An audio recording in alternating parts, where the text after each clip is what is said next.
Hello and welcome back to Auto Archives. Thanks for watching again. These are such a joy to make. I'm so happy reading all the comments and seeing all these people who are so happy to also dive into all of these things and also feel my pain that I can't spend all day just looking through all of them.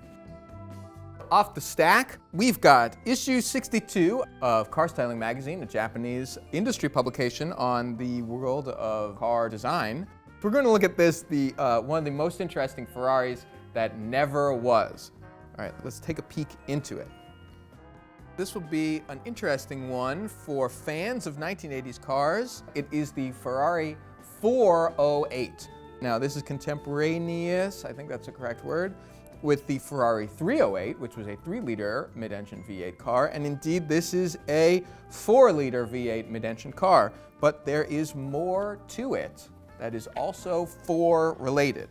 Now, the interesting thing about it is it has 4-wheel drive, but also 4-wheel steering. This is every 1980s car tech buzzword blasted into one vehicle. We get to see that it has flip-down headlights. It's incredibly angular and boxy with a bunch of random scoops and gigantic, super wide but skinny taillights.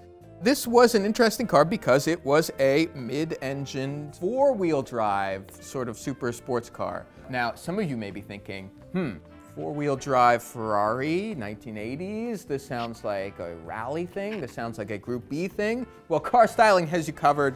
That was actually the Ferrari F40. There's another interesting thing in here which contextualizes the Ferrari 408, and it is the Nissan MID-4.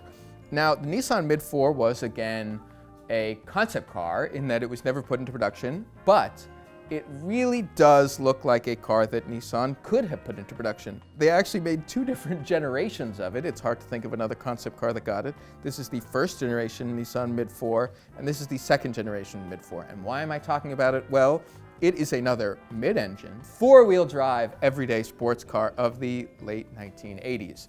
Now, this thing is cool because we all think of the car that sort of got Ferrari into the modern era and introduced the world to the idea of a reliable everyday supercar being the Honda NSX. But this predates it. This is 1988. But we get to see that it has a space for a mid-mounted engine. This thing got the VG Series V6 and also got all-wheel drive. This was, I think, the earliest days of a Tesla, which we later saw in all of the R32, R33, R34 GTRs. In any case, we get to see they did a couple different design choices on it. Maybe it would have gotten these weird sort of Testarossa-style taillights. Instead, it actually got these sort of full-width ones.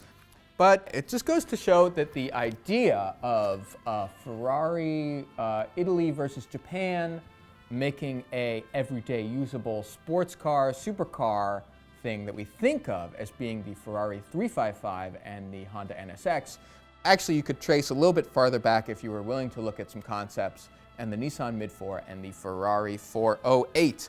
Isn't that fascinating? Thank you for watching this episode. We're going to get into some more cars in the next one. We're going to dive into another issue because we don't have time to go through each of these issues one by one. Look at how many issues there are. It's a fat stack. I've got no self-control when it comes to buying these old issues of Car Styling. If you have some back issues that I don't have, email me at tips@jalopnik.com. If you have any other questions or things about the issues, also email us there. And otherwise, stay tuned for next week's episode. Take care. Ciao. As for the rest of the thing, oh dear God, there's good stuff in here. Don't even look at, don't even get into it. No.